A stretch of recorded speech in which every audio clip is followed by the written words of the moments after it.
저는 오늘 빌립보서 4장 4절로 7절까지 말씀을 가지고 복음으로 세워진 나라라고 하는 그런 제목으로 여러분들과 함께 잠시 은혜 나눠보려고 합니다.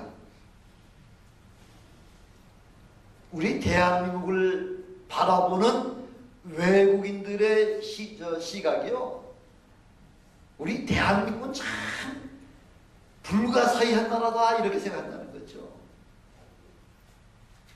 6.25 전쟁이 나서 온 나라가 황폐하게 되고요, 온 백성이 다 지금 먹을 게 없어가지고 원조를 통해서만 아니면은 다 굶어 죽을 수밖에 없는 그런 상황이었던 그 대한민국이 불과 한 3, 40년 만에 하나님의 축복으로 말미암아 엄청난 그런 어마어마한 경제, 그 10대 경제 대국으로다가 이렇게 성장할 수 있었다고 하는 나라, 그 나라는 역사 이래 찾아볼 수가 없을 만큼 이렇게 아주 불가사의한 나라라, 이렇게 지금 모든 세계 역사학자들이 그렇게 보고 있다는 것이죠. 그것도 그럴 수밖에 없는 게, 대한민국의 역사가 수천 년 동안 우리 백성들이 했던 그 일이라고 하는 것은 기껏 해봤자 우상 숭배요, 또 가난으로 말미암아 그렇게 외세 침략으로 말미암아 지난 과거 1000년 동안 한 995회의 그 외세 침략을 받아가지고요, 그런 엄청난 재난과 전쟁의 와중 속에서도 대한민국이 멸망하지 않냐고요. 지금까지 이렇게 버티고 있을 뿐만 아니라 지금 세계를 주도하고 있는 엄청난 경제대국으로서 지난 우리 이명박 대통령에서부터 시작해가지고 계속해서 지금 해외에 나가서 지금 외국인들과의 그 대화에서 지금 대한민국의 그 위상이 엄청난 것을 우리가 체험으로 느끼고 있잖아요. 지금도 지금 모르겠어요. 박근혜 대통령이 지금 한국에 돌아오셨는지 모르겠지만은 지금 중국이라고 하는 세계 두 번째 그 대국을 지금 찾아가서 얼마나 많은 환대를 받고요. 아침에 잠깐 뉴스를 봤더니 지금 북한이 지금 중국하고 한국이 아주 밀접한 관계로다가 그렇게 지금 엄청나게 그 위상이 높아지는 모습을 바라보면서 지금 북한이 지금 죽을 지경이죠.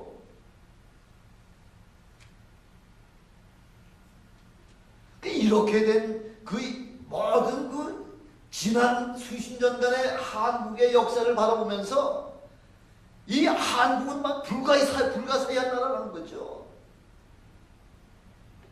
그래서 한국을 연구하는 그런 세계의 그 역사학자들이 그 추락을 바라보면서 한국은 그 첫 시작부터, 첫 발걸음부터 방향 설정이 제대로 된 나라였었다, 그렇게 지금 생각하고 있다는 거죠.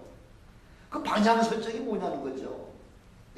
과거 수천 년 동안 우상을 섬기던 나라, 특별히 삼국 통일로부터 시작해가지고 그 나라가 이어지는 그 가장 핵심에는 종교가 항상 그 정치와 함께 동행을 했는데, 통일신라 시대에는 불교가 나라의 모든 정책과 사상과 그런 생각을 주도해 나갔던 것이 바로 불교였었는데, 그 불교를 하다가 그것이 통일신라에서 고려로 넘어갈 때까지도 계속해서 불교가 나라의 핵심적인 그런 종교였었는데, 고려 말기쯤 되니까 불교로 말미암아 온 나라가 황폐하게 됐다는 거죠. 그때에 정도전이라고 하는 아주 신학적인 그런 사상을 가진 그런 그 선비가, 정도전이라고 하는 사람이 불교 가지고서는 더 이상은 소망이 없다, 그래서 바꾼 게 뭐냐면 이조시대에 바꾼 것이 뭐예요? 유교잖아요. 유교의 핵심은 뭐예요? 죽은 조상을 잘 섬기는 것이 유교의 핵심이잖아요. 그래서 조상을 잘 섬기는 것을 통해 가지고서 나라를 이끌어 가려고 그렇게 했는데,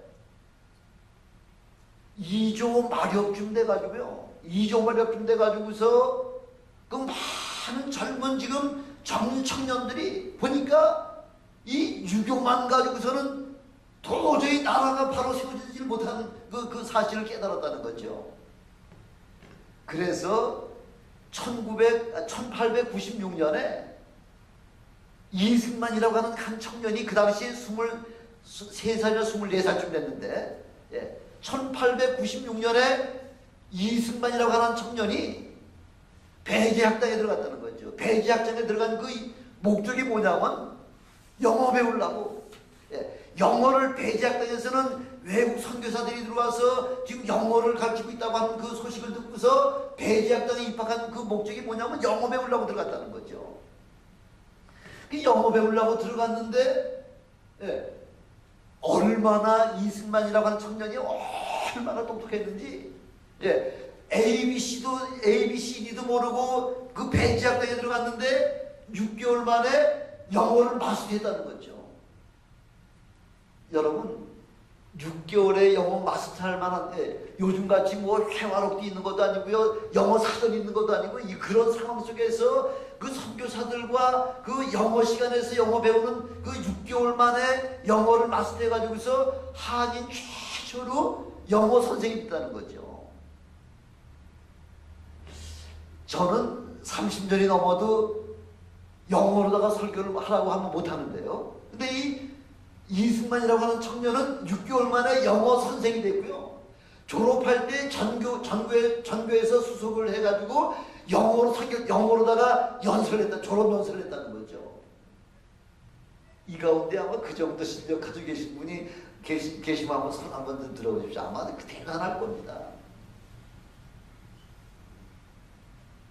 1890년 19살 때 배제학생 들어가서, 그래서 그렇게 졸업할 때 수석으로 졸업하고 졸업할 때 졸업 연설을 글쎄 영어로 다 졸업 연설을 했을 정도만큼 그렇게 아주 탁월했다는 거죠.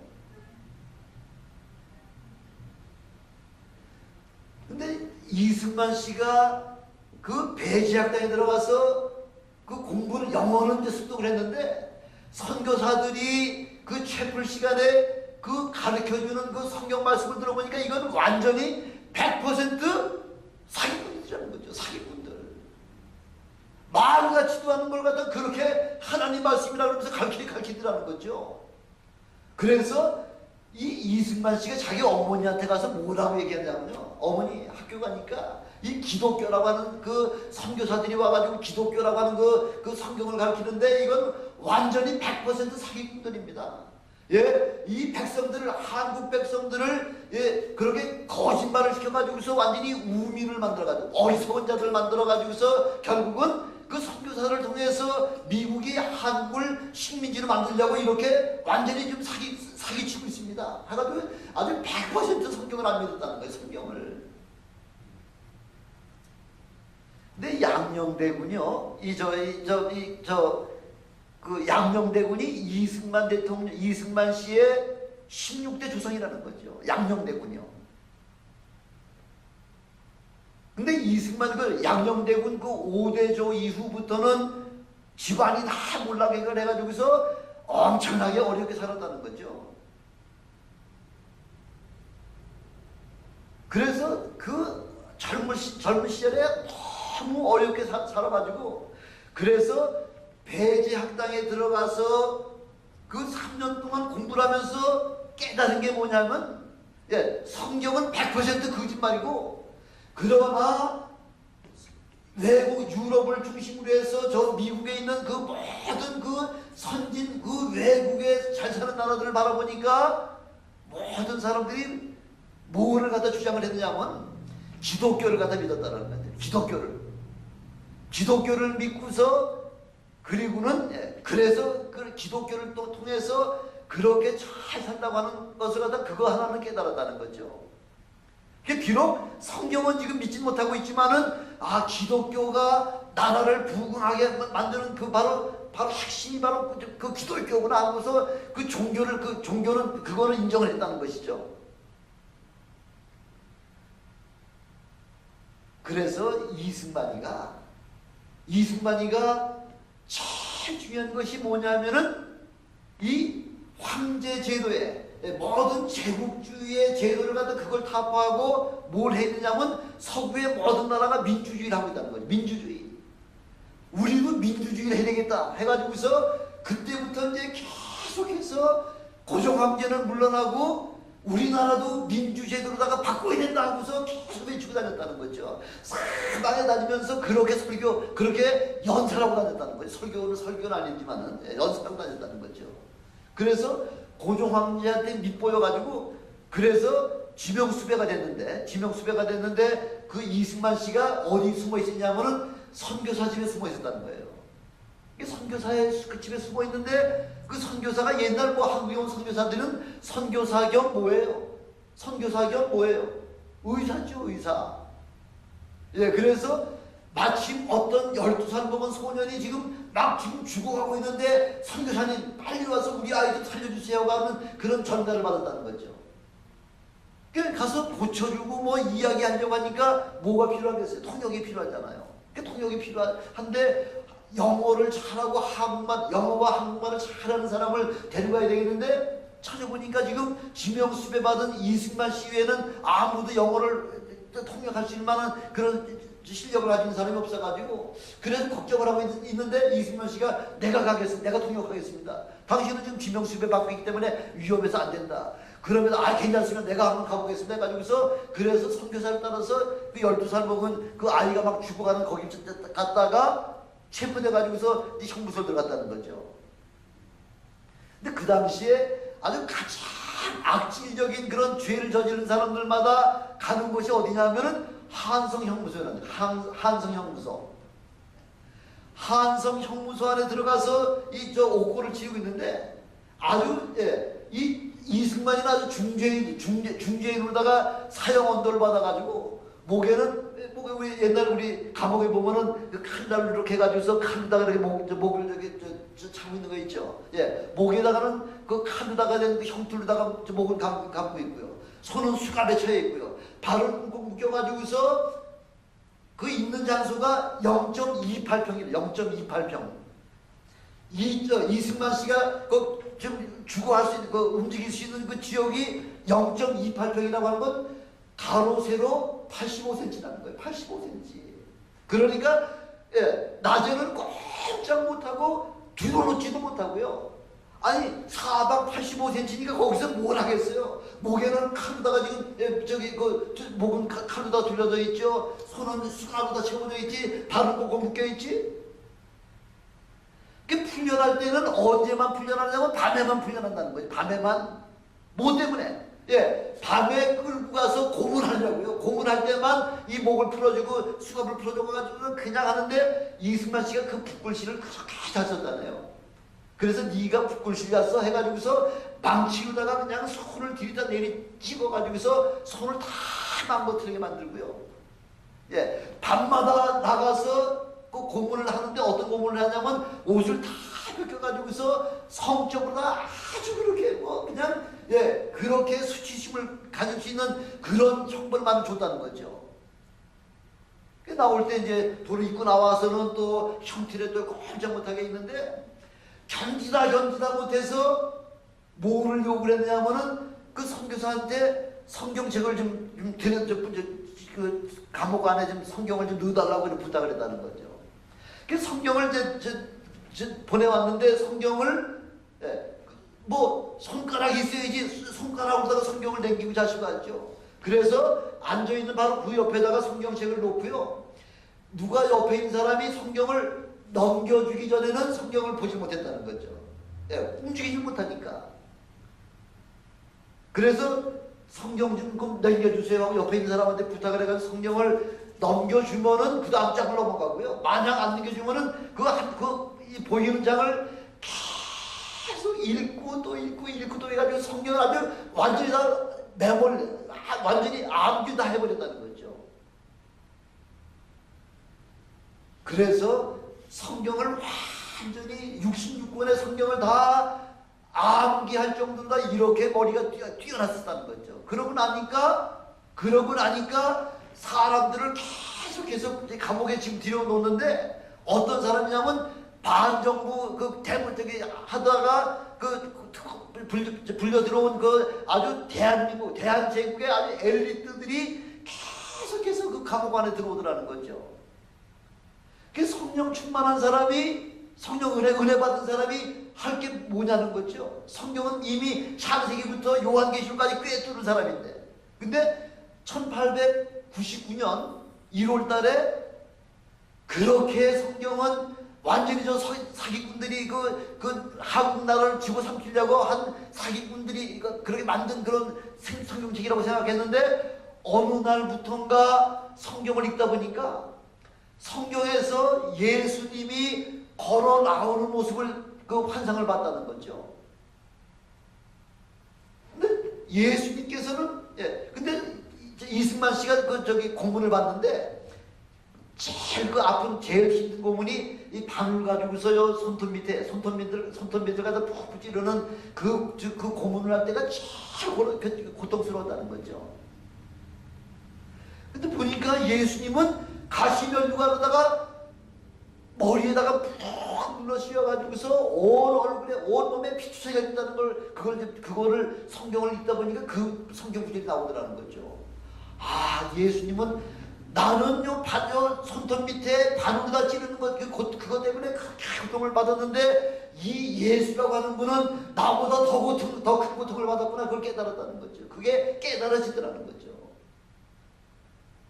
밤마다 나가서 성적으로다가 아주 굉장히 아주 성적으로 수치심을 받는 그런 고문을 자기는 받았는데, 예수님을 보니까 그런 고문 정도가 그런 수치심이 아니라, 근데 자기는 밤에 나가서 아무도 없는 데 가서 고문을 이렇게 성적인 수치심을 당하고서 들어올 때는 옷을 입고 들어왔는데, 예수님은 시로랑이 하나 걸치지 않냐고 발가벗은 몸으로다가 대낮에 그 큰 나무 꼭대기에다가 매달려놓고 수많은 사람들이 다 쳐다보도록 그렇게 예수님을 죽이는 모습을 보면서 그것이 깨달아지더라는 거죠. 아, 그렇구나.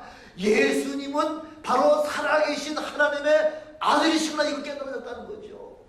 사흘 만에 부활했다고 하는 사실이 그 깨달아지더라는 거죠.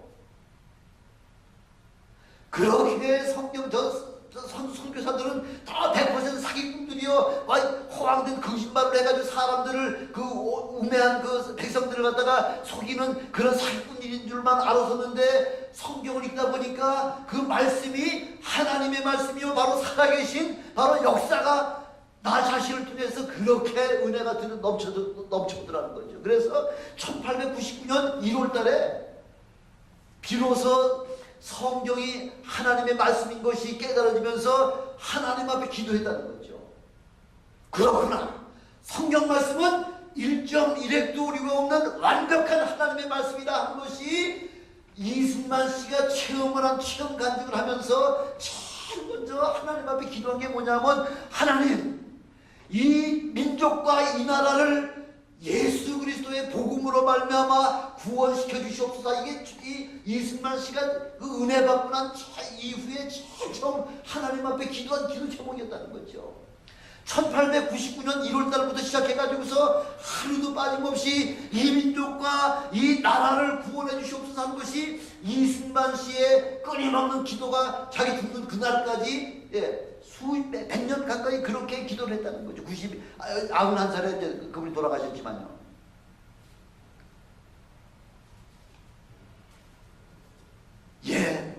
이 하나님의 말씀, 이 성경은 바로 하나님의 말씀이라는 거죠. 하나님의 말씀이 읽는 과정 속에서 여러분들의 심령과 골수를 찔러 쪼개고 나올 수 있는 그런 엄청난 변화의 역사를 체험하시는 여러분 되시길 주님의 이름으로 축원합니다.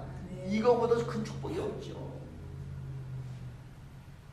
그래서 그날부터 계속해서 새 사람이 들어오면은 그 사람들과 성경 공부를 하는데 보통 성경 공부하는 거 아니에요. 한 사람이 새로 들어오죠. 새로 들어오면은 만약 이사여서를 가지고 오늘 이제 공부를 하게 되면은 이사여서가 몇 장까지 있죠? 66장까지 있잖아요. 이사야서 1장부터 66장까지를 쭉 둘이면 둘, 셋이면 셋, 넷이면 넷이 같이 1장부터 66장까지를 쭉 읽고 난 다음에 이 이사야서에서 말씀하신 그 내용과 공자와 그 맹자가 우리에게 가르쳐준 그 철학과의 그 비교를 하면서 서로 디베이트를 하면서 그렇게 성경 공부를 했다는 거예요. 이 정도 되면은 성경 공부가 아니라 이건 신학교죠. 예, 한성 감옥소가 바로 신학교가 됐다는 거죠.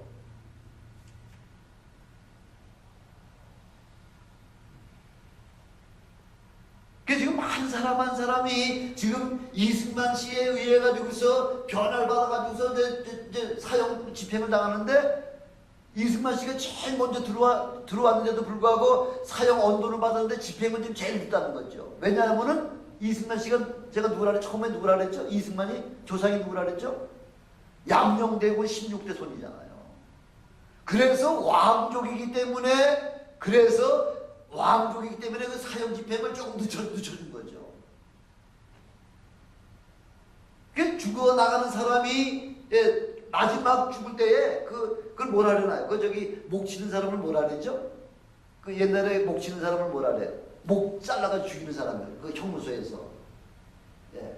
그 사람이 옛날에 칼로다가 목을 자르는데 칼이 워낙 무뎌가지고, 예, 날카로운 칼이 아니라 한 번만 탁 치면 탁 잘라져야 되는데 워낙 칼이 무뎌가지고서요, 한 번 치면은 3분의 1밖에 안 잘라진다는 거죠. 그럴 때마다 이 사람이 대한제국만세 칠 때마다 그렇게 대한제국만세 부르면서 죽어가는 사람도 있었고요. 또 어떤 사람은 이승만 씨한테 당신은 왕족이기 때문에 당신은 어떻게 하든지 살아서 이 땅에, 이 감옥에서 나가면 이 나라와 이 민족을 위해서 당신이 꼭 좀 이 나라와 민족을 위해서 일해주세요 하고서 그렇게 부탁하고 나가면서 그렇게 죽으면서 이승만 하고 그렇게 외치면서 죽었다는 거죠.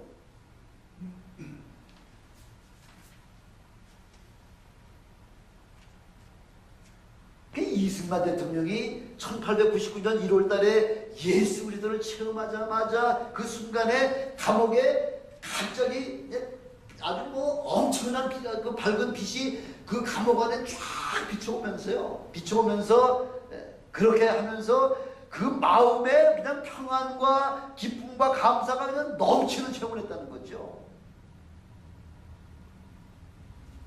이런 대목을 보면은 어디서 성경에서 많이 본 적이 기억이 났죠? 어떤 사람이 이런 체험을 하나요? 예, 예수 그리스도를 체험하자마자 그냥 엄청난 그 광선이 쫙 내리비치면서 예수님 제자들이 다 그렇게 체험하고 사도 바울 같은 사람도 그렇게 체험하잖아요. 사울아 네가 어찌 나를 핍박하느냐? 주여 누구시옵니까? 나는 네가 핍박하는 예수다. 예, 예수님을 만나는 순간에 그 빛이 얼마나 강력한 빛을 그 사도 바울에게, 그 사울에게 내려주어 있는 바로 말미암아 눈이 멀 정도다 그렇게 엄청난 찬란한 빛을 갖다가 체험하는 사건이 바로 사도 사울에게 있었지 않습니까?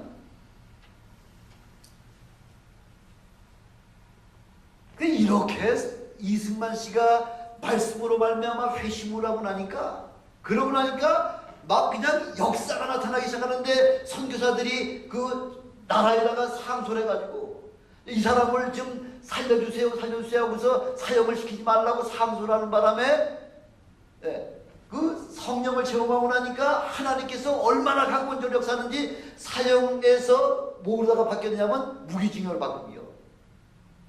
무기징역에서 10년으로 다 감형이 됐다는 거죠. 이게 이제 목숨을 살아났잖아요. 그게 바로 1899년 9월 달에 이렇게 사형에서 무기징역을 바뀌어지고 무기징역에서 10년으로 다 감형되는 게 1899년 9월 달에 그런 체험을 했다는 거죠. 그 10년이면 이제 나가 살 수 있는데 얼마쯤 있다니까 노일전쟁이 일어났어요. 노일전쟁. 예. 러시아하고 일본이 전쟁을 일어나가지고서 누가 이겼죠? 일본이 이겼잖아요. 일본이 노일전쟁에서 이기고 청일전쟁에서 이기고, 예, 만주를 다 빼앗고 중국을 다 빼앗고 지금 러시아까지 지금 승리하고 나니까 지금 고종 황제가 지금 굉장히 지금 마음의 두려움이 굉장히 심하게 된 거죠. 이제는 조선이라고 하는 나라는 바람 앞에 등불이다.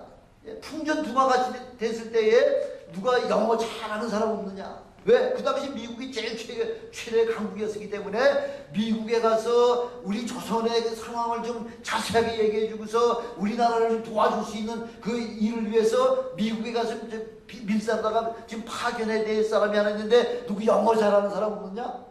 영어 잘하는 사람 누구예요? 박영춘이에요? 영어 잘하는 사람 누구예요? 누가 영어 잘해? 그러니까 이승만이라고 하는 사람이 영어를 기가 막히게 합니다. 그 사람 좀 찾아와. 어딨나? 지금 한성 감옥에 있습니다. 그래서 5년 7개월 만에 그 영어 잘하는 것 때문에 한성 감옥에서 나와가지고 나올 때에 은혜 받고 난 다음에 감옥 안에서 이승만 씨가 그렇게 논문이고 이런 그 수필 같은 걸 기가 막히게 썼다는 거죠. 감옥 안에서 300편의 논문을 썼다는 거예요. 300편의 논문이나 이런 수필 같은 거 이런 여러 가지 썼는데 그때에 그 이승만 씨가 쓴 그 300편의 그런 문장들이 얼마나 예언적인 그 말씀이요, 앞에 장차 일어날 그 일들에 관해서 쭉 기술했는데 그게 지금 110년이 지난 지금까지도 착착착착 다 들어가고 있다는 거죠. 영어 잘해서 10년 살아야 될 사람이 5년 7개월 만에 풀려났다. 그럼 또 생각나는 사람 있잖아. 어떤 사람 생각날까요? 어떤 사람? 꿈을 잘 해석하는 것 때문에 애굽의 바로 왕에 의해서 지금 요셉이 지금 감옥에 있다가 꿈 해석을 잘하는 것 때문에 풀려나가지고서 뭐가 됐죠? 애굽의 총리가 됐잖아요. 그래서 지금 이승만 씨가 애굽에서 나와 이 한성 감옥에서 나와가지고 지금 미국에 지금 특사로 다 지금 가게 되는데, 근데 얼마나 그 이승만 씨가 인격적으로다가도 얼마나 대단하고 그 제자들을 40명을 거기서 키웠다는 거예요. 40명을 키우는데 보통 시답지 않은 사람 키운 거 아니고요. 대한제국에서도 가장 엘리트 그룹, 아주 가장 젊으면서도 엘리트 그룹들 사람들이 지금 우리는 민주주의를 해야 된다고 해가지고서 그렇게 부르짖다가 고종황제에 의해 가지고 지금 그 감옥 안에 들어온 사람은 아주 최고의 지성인들만 40여 명을 그렇게 이승만 씨가 감옥에 들어온 자들마다 그렇게 성경 공부를 해가지고서 완전히 변화시키고요. 매일같이 예배를 드리고 매일같이 기도를 하는데 이 나라와 이 민족을 구원해 주시옵소서 하는 그 기도를 그 40여 명의 그 엘리트들과 매일같이 이렇게 했다는 거죠. 근데 이승만 씨가 하나님 앞에 기도하면서 주여, 우리 민족이 나를 통해서 몇 명이 구원받게 해달라? 몇 명 정도 구원시켜달라고 그렇게 하나님 앞에 부탁했을까요? 이승만 대통령이. 이승만 씨죠. 대통령이 아니니까. 10,000명? 100,000명? 아니, 100만 명! 나를 통해서 100만 명의 영혼이 구원받아서 우리 조국이 해방될 수 있게 해주십시오 하고서 그렇게 간절하게 기도를 했다는 거죠. 그게 얼마나 인격도 풍성하고 인격도 훌륭하고 또 성경 말씀을 죄수들에게만 성경 말씀을 가르친 게 아니라 죄수들에게까지 성경 말씀을 가르쳤다는 거죠. 그게 오죽하면 이승만 대통령이 이제 나와서 미국에 가려고 나올 때 미국에 가려고 할 때에 간수들이 돈을 모아가지고서 이승만 씨의 유학 자금을 보태줬다고 할 정도로다가 그렇게 간수들에게까지도 그렇게 인격적으로 대우받았다는 거죠. 근데 이승만 대통령이요, 이승만 씨가 감옥에 있을 때 1902년도에 대한민국에 그 병이 돌았다는 거죠. 전염병이. 어떤 병이? 콜레라가 돌아가지고서 그때 조선 사람이 죽은 사람이 23,000명이라는 거예요. 근데 이 감옥에서도 콜레라 때문에 지금 이승만 씨가 갇혀있는 그 감방 안에서만 60명이 죽었다는 거예요. 60명이. 매일 한 사람 아니면 두 사람이 죽어나가고 어떤 날 심한 날은 17명이 죽어나갔다는 거예요. 조그만 감방에서 17명이 죽어나갔다고 할 정도면 얼마나 콜레라가 심한 줄 알죠? 콜레라의 증상이 뭐냐면 열이 엄청나게 많이 난답니다. 열이. 그 다음에 열이 많이 날 뿐만 아니라 그 다음에 그 증상이 뭐냐면 뭐예요? 설사를 한다는 거예요. 설사. 끊임없이 설사하고 아니면 또 구토가 난다는 거예요. 구토가. 근데 움직이질 못하니까 옆에 사람이 푹 쓰러져가지고서 이승만 씨한테 이렇게 엎어지면은 매일같이 하루에 오후 1시에 간수가 와가지고 쭉 쳐져 있으면은 발바닥을 한번 팍 찬답니다. 차가지고서 꿈틀하면은 살았구나 그냥 나가고요. 예. 발바닥을 쳤는데도 기척이 없으면은 이거 죽었구나 해가지고서 1시에 그 시체를 끄집어놔. 그 다음날 또 1시에 끌고 나. 그러니까 2시쯤 사람이 죽었다. 그러면 23시간 동안 이승만 씨 옆에 빽 붙어가지고서 붙어가지고 죽어 있는 거죠. 그래서 그 죽은 콜레라 환자들과 호흡을 소통을 했다. 호흡이 소통이 됐다는 거죠. 호흡이. 그 죽은 사람 콜레라 그 균하고 그 이승만 씨하고 계속해서 호가 같다 이 정도다 이렇게 그 살면서 그 안에 있으면서도 이승만 씨가 콜레라에 걸리질 않고 이렇게 살아나올 수 있었던 것은 전적인 하나님 성령 하나님의 은혜 때문에 나를 살려주셨다고 해서 이렇게 고백을 했다는 거죠.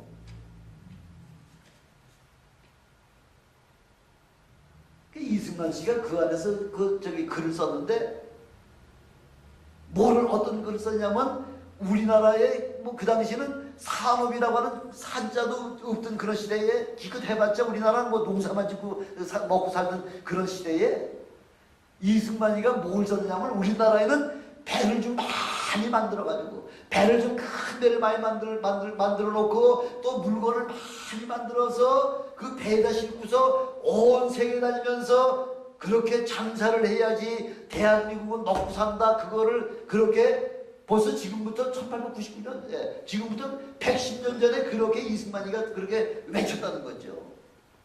그것뿐만 아니라 길이 너무 좁으니까 길을 좀 큰 길을 넓혀가지고서 마차들이 막 자유롭게 막 왕래할 수 있도록 그렇게 길을 넓혀야 된다. 그 얘기를 벌써 지금부터 108년 전에 그렇게 했다는 거예요. 110년 전에.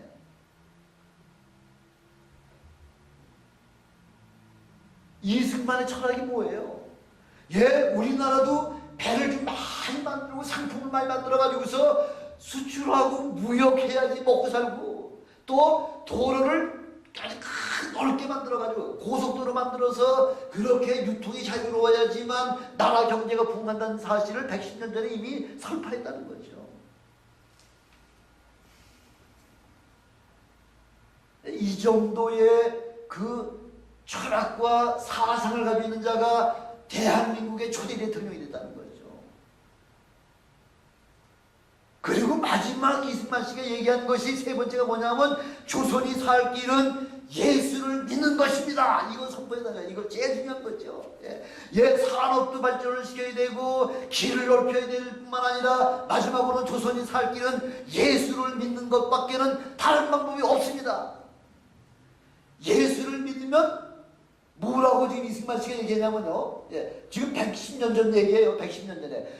만약 조선이 예수를 믿으면 대한민국 우리 조선은 영국보다 더 잘 살 수 있다 이걸 선포했다는 거예요.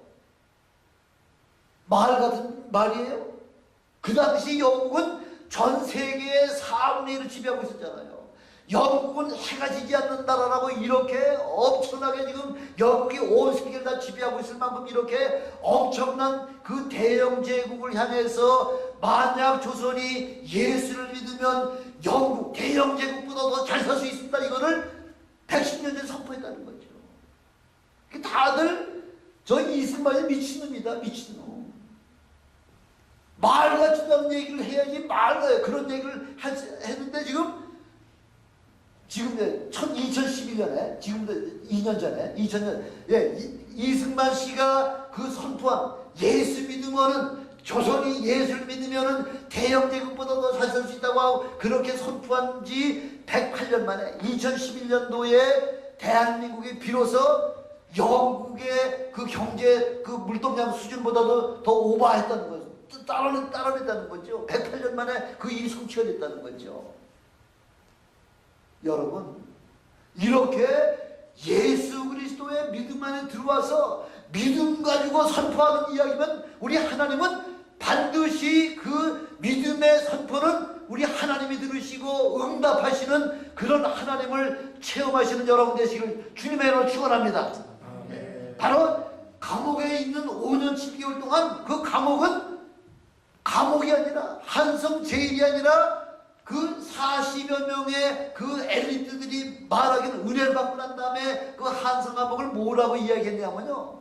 이 한성 감옥은 이 한성 감옥은 어떤 집이었다? 어떤 집이라고요? 하나님의 은혜의 집이었다. 기쁨을 주는 집이다. 은혜를 주는 집이다. 축복받은 집이다.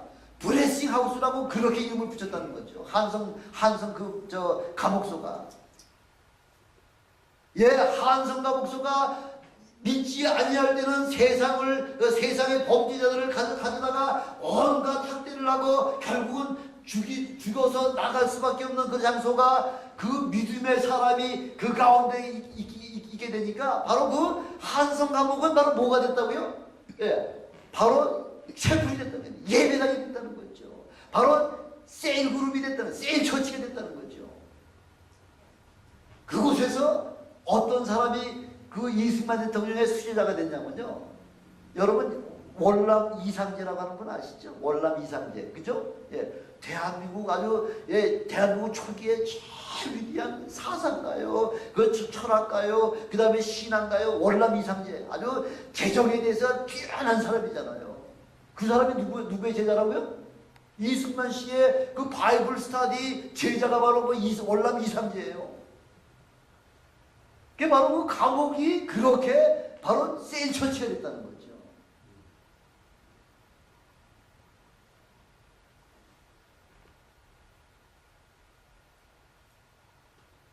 그래서 이상제가 추록을 하고 난 다음에 기성세대들 4대 부들을 상대로 해가지고 말씀을 전하니까 4대 부들의 그 사상이 있고 꽉 맥힌 사상들이 변화가 됩니까? 안 되죠.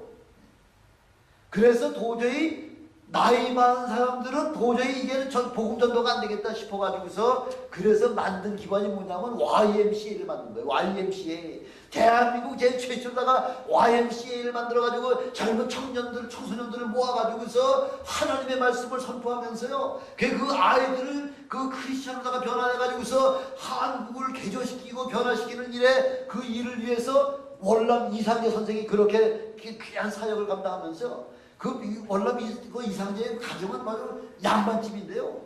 그 당시만 해도 노비가 굉장히 많았다는 거예요. 노비가 이상제 씨의 그 월남 이상제 선생의 그 집에서 그 부리는 노비들이 굉장히 많았는데 이상제 씨가 은혜를 체험하고 난 다음에 모든 노비를 다 자유화시켰다는 거예요. 다 해방시켰다는 거죠. 그리고 두 번째 이승만 씨의 제자가 된 사람이 누구냐면 1907년도에 그 네덜란드 헤이그에서 만국 평화회가 있었잖아요. 그 고종 황제가 사람을 은밀하게 그 네덜란드 헤이그에 보내가지고서 지금 조선이 이렇게 일본 제국주의에 해가지고 이렇게 엄청나게 모든 권리를 다 빼앗기고 지금 식민지 생활을 하고 한다는 그 사실을 모든 백성은 만국이 다 동등한 그 평화를 갖다가 외쳐야 되는데 이렇게 우리는 지금 노예 생활을 하고 있다는 사실을 그걸 전에 파송한 사람이 누구예요? 헤이그에 파송한 사람이 누구예요? 국민학교 좋은 데 나오면 다 알 텐데, 그렇죠? 이준열사, 이상설, 이유종 이 세 사람을 특사로다가 헤이그에 보냈다는 거죠. 근데 그 당시에 한국에서 네덜란드까지 가는 마크 직항선이 없어가지고요. 그래서 지금 그 이준열사와 이상설하고 이유종 이 세 사람이 간 데가 어디부터 어디로 갔냐면 미국으로 가서 미국에서 그 네덜란드까지 가는 그 이제 배를 타고 왔다는데 미국에 가서 누굴 만났냐면 자기의 멘토, 자기의 바이블 스터디 선생인 이승만 씨를 만나가지고 밤새도록 그들이 모여가지고서 우리 조국의 장래와 우리 민족의 그 번영을 위해서 우리 모든 민족의 복음화를 위해서 밤새도록 토론하며 기도하며 철야 금식하면서 이렇게 기도를 하고서 이준열사가 헤이그로 갔는데 일본 놈들이 미리 그 정보를 알고서 그 참석을 하지 못하게 하는 바람에 거기서 있다가 그냥 이준열사는 병을 알아가지고 죽었다 그러잖아요. 우리나라 근현대사를 논할 때에 기독교를 빼고서는 이야기거리가 되지 않는 거죠. 기독교가 나라와 민족을 살리는 엄청난 그런 대한민국의 시작을 알리는 그 엄청난 일에 기독교가 바로 주관이 됐다는 거죠. 기독교를 믿는 영접한 그 젊은 엘리트들로 말미암아 대한민국이 시작되는 바로 기초를 놓게 하는 일에 바로 놀라운 그런 사명을 우리 바로 기독교인들을 통해서 시작했다는 거죠. 1919년 3.1운동 할 때에 그 3.1운동 그 탑골공원에서 그 만세삼창을 외치던 그 33인 그 독립운동 그 대표 33인 중에서 17명이 크리스천이었다는 거잖아요. 33명 중에서 17명이. 그러면 반이 넘잖아요. 그 당시 이승만 씨가 막 이제 대통령이 되려고 한 그 당시만 해도 대한민국의 기독교인 인수가 2%도 안 된다는 거죠. 그리고 주로 예수를 믿는 사람이 어떤 사람이 믿었냐면은 사회에서 천대받는 사람, 백정들이죠, 백정들. 예, 백정들은 옛날에는 백정들은 4대 문 안에 들어오질 못했다네요. 4대 문 안에 들어오기만 하면 그냥 그 작시에 누구든지 아무나 쳐 죽여도 죄가 되지 않을 만큼 백정은 사람 취급도 하지 않았던 바로 그 사람들이 예수 믿었다는 거죠. 그 다음에 술집에서 그 술 팔던 그 기생들, 이런 사람들이 그 기독교인들의 주종을 이뤘다는 거죠. 예, 불과 2%도 하는 그 지극히 작은 그 2%의 기독교인을 통해서 대한민국을 복음화시키는 일에 대한민국이 하나님 나라로다가 바로 세워지는 일에 이 기독교인들이 엄청난 역할을 감당했다는 거죠.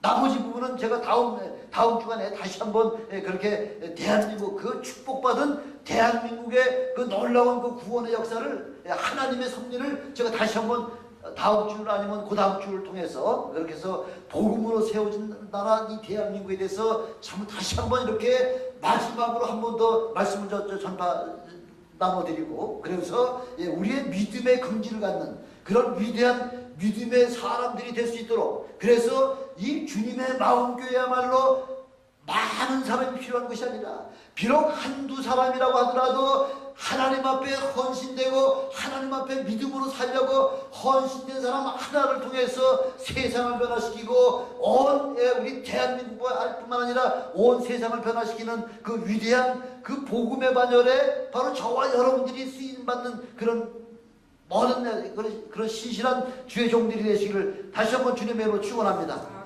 기도하시겠습니다. 전능하신 아버지 하나님 감사합니다. 아버지 하나님, 참으로 불과 100년 전까지만 하더라도 조선이라고 하는 나라는 온 세상에서도 가장 작은 나라예요. 전국의 1% 내지 2%만 이렇게 배불리 먹을 수 있는 사람들이요, 나머지 98, 97%는 다 그렇게 식생활조차 제대로 끼니를 때우지 못하던 이런 참으로 엄청난 가난한 나라에서 지금은 세계 10대 경제대국으로 이렇게 옮겨주신 그 일에는 하나님께서 우리 민족을 이처럼 사랑하사 엄청난 축복으로 우리 하나님께서 축복을 부어주신 그 은혜 덕분에 이렇게 우리가 잘 살고 이렇게 복을 누리고 있음에도 불구하고 하나님을 깨닫지 못하고 하나님의 복음의 말씀을 받아들이지 못하는 수많은 영혼들을 우리 아직까지 너무나 많은 가운데 있사온데, 이 일을 위하여 우리를 마지막 때에 우리를 불러주시고 우리를 통하여 온 세계 만방에 하나님의 귀한 복음의 사명을 감당케 하려고 이렇게 온 세계 만방에 선교사님들을 보내주시게 하신 하나님의 은혜를 생각하면은 아버지 하나님의 우리가 만님이 쓴들 어찌다 주님의 앞에 그 은혜를 감사할 수 있겠습니까? 아버지 하나님, 이 주님 오실 날 얼마 남지 않은 이때에 우리 참 주님의 마음교회를 통하여 아버지 하나님, 참으로 우리가 떠나든지 선교사를 떠나든지 아니면은 우리를 통하여 선교사들을 내보낸